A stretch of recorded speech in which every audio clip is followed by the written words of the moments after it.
பூலித்தேவரின் போர் வெற்றிகள் என்னென்ன, எந்தெந்த போர்கள்லாம் பூலித்தேவர் வெற்றி பெற்றாரு அப்படின்னு ஆண்டோட சேர்த்து படிக்கலாம். இப்போ மாஃபூஸ் கான் மீண்டும் வந்தாருன்னு படிக்கிறோம்ல, அப்ப எப்போ 1755 மறுபடியும் ட்ரை பண்றாரு, மறுபடியும் வந்து தோல்வி அடைகிறார். இப்போ பூலித்தேவரோட போர் வெற்றிகள் பாருங்க. 1755 பார்த்தோம், 1756 அதுலயே வந்து ஒரு 3 போர் பண்றாரு, அப்புறம் 1757. சரி, இப்போ 1756ல இவருடைய முக்கியமான போர் வெற்றிகள்லாம் என்னென்ன அப்படின்னு பாக்குறோம். அந்த 3 பேரு பதானிய அதிகாரிகள், அதை ஒரு முறை சொல்லி பார்த்துக்கோங்க. கொஞ்சம் ஃபாஸ்டா போறேன்னா கொஞ்சம் நான் ஸ்லோ டவுன் கூட பண்றேன், ஆனா அந்த ஃபாஸ்ட்டை விடாதீங்க. ஒரு மாதிரி சுறுசுறுப்பா போனா தான் நம்ம நிறைய கேள்வியை இன்னைக்கு ரிவைஸ் பண்ணோம். ஒரு மாதிரி பயங்கர ரிப்பீட்டடா இருக்கக்கூடிய ஏரியா, வெயிட்டேஜ் வந்து தாறுமாறா இருக்கக்கூடிய ஏரியா. அதனால இதை படிக்கிறதுல இதுல போடுற எஃபோர்ட்ஸ் அத்தனையும் ஒர்த்தா இருக்கும், படிச்சிடலாம். சரி கவனிங்க. 1756 ஸ்ரீவில்லிபுத்தூர் முற்றுகை. மறுபடியும் 1756ல திருநெல்வேலியை கைப்பற்றுதல். மறுபடியும் 1756ல பாளையங்கோட்டை முற்றுகை. மறுபடியும் 1757ல மீண்டும் திருநெல்வேலி முற்றுகை. அப்போ அந்த திருநெல்வேலி பகுதியில் திரும்ப திரும்ப பிரிட்டிஷ்காரங்க மீண்டும் மீண்டும் வந்து போர் தொடுத்துக்கிட்டே இருக்கும்போது ஒவ்வொரு முறையும் இவர் போய் என்ன பண்றாரு அப்படின்ட்டு அந்த ஏரியாவை கைப்பற்றது, அந்த ரெசிஸ்டன்ஸ் கொடுக்கறத மீண்டும் மீண்டும் பண்ணிக்கிட்டே இருக்காரு. அண்ட் இதுல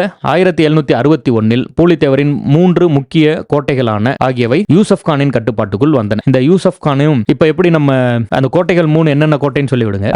இன்னொரு பிரச்சனை என்ன அப்படின்னா, எனக்கு பர்சனலா முன்னாடி சொல்லியிருந்தேன்ல, அதாவது காளையர் கோவில் போர், களக்காடு போர் கன்ஃபியூஸ் ஆகி போயிடுவேன், மாத்தி எழுதிட்டு முதல்ல படிக்கும் போது இப்போ வந்து நம்ம பல முறை ரிவிஷன் பண்ணி அது ஒரு மாதிரி ஓகே துண்டா தெரியுது, இதான் காளையர் கோவில் போர், இதான் களக்காடு போர்னு. அதே மாதிரி மாஃபூஸ் கானையும் யூசப் கானையும் கன்ஃபியூஸ் பண்ணிடுவேன். எனக்கு நான் படிக்கும் போதோ இல்ல பதில் எழுதும் போதோ மாஃபூஸ் கான் வர இடத்துல யூசப் கான் சொல்லிடுறது, யூசப் கான் வர இடத்துல மாஃபூஸ் கான் சொல்லிடுறது, அது மாதிரி வளரிட்டே இருக்க மாதிரி இருக்கும். இப்பெல்லாம் கொஞ்சம் அது ரிப்பீட்டடா திரும்ப கிளாஸ் எடுத்துக்கிட்டு பேசிக்கிட்டு அது அந்த ஏரியாலே போய்கிட்டே இருக்கிறதுனால கொஞ்சம் ரெடி ஆயிட்டேன். நீங்க அது மாதிரி கன்ஃபியூஸ் ஆயிடாதீங்க. யூசப் கான் யாருன்னு தெரியுது இல்ல, இளையராஜா அவர்கள் வந்து ஒரு பாட்டு பாடியிருப்பாரு. அதாவது திரு கமலஹாசன் அவர்கள் வந்து ஒரு படம் எடுத்தாரு, அதுல வந்து அது படம் எடுத்து முடிக்க முடியல, பட்ஜெட் பத்தல, அந்த மாதிரி இதாயிட்டாங்க. அந்த படத்து அப்பதான் இங்கிலாந்து குயின் இருக்காங்களா, அவங்களே வர வச்சு, ஏன்னா அவங்க தானே அந்த பிரச்சனைகள்லாம் காரணம், அவங்களே வர வச்சு அது மாதிரிலாம் கூட பண்ணியிருந்தாங்க. அதாவது ஒரு நல்ல பாட்டு, மதம் கொண்டு வந்தது சாமி அப்படின்னு ஒரு பாட்டு, மருதநாயகம். சரி ஓகே, இங்க படிப்போம். என்னென்ன கோட்டை வந்துச்சு. நெற்கட்டும் செவல், வாசுதேவநல்லூர் மற்றும் பனையூர் முக்கியமான கோட்டைகள் யாருக்கு? பூலித்தேவருக்கு. அதை யாரு கைப்பற்றுறா? மருதநாயகம் யூசப் கான் வந்து கைப்பற்றுறார். இந்த மாஃபூஸ் கானையும் யூசப் கானையும் நீங்க கன்ஃபியூஸ் பண்ணிக்காதீங்க. புதுசா படிக்கிறவங்களுக்கு கொஞ்சம் கன்ஃபியூஸ் ஆகலாம், மற்றவங்க வந்து கன்ஃபியூஸ் ஆக மாட்டீங்க, ஈஸியா வந்து டக்குன்னு கடந்து போயிடுவீங்க, நல்லா தெளிவா இருப்பீங்க. பட் அதை பாயிண்ட் அவுட் பண்ணிக்கோங்க, அவ்வளவுதான். 3 கோட்டைகள் யாரு?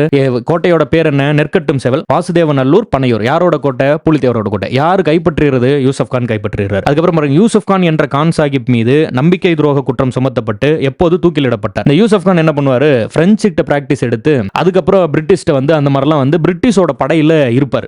அவர் வந்து நம்மளோட அந்த பாளையக்காரர்களுக்கு எதிராக ஃபர்ஸ்ட் வந்து பிரிட்டிஷ்க்கு ஆதரவா சண்டைக்கு வராரு.